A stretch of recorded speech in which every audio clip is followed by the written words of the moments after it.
আর তার চাইতে বড় অবাক হচ্ছে এর মাঝখানের যেই ফোয়ারাটা উপর থেকে পানি পড়ছে এবং সে এমনভাবে সে নিচের দিকে যাচ্ছে মনে হচ্ছে আল্লাহর কোনো কুদরত দ্বারা এই জায়গাটা তৈরি হয়েছে।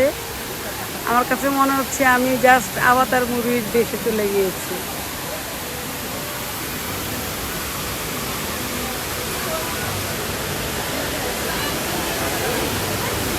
আমার ফেস দেখে বুঝতে পারছেন কিনা আমি কতটুকু অভিভূত বা কতটুকু আশ্চর্য হয়ে গেছি। মানে আচ্ছা, তোমার কাছে কেমন লাগতেছে বলো তো?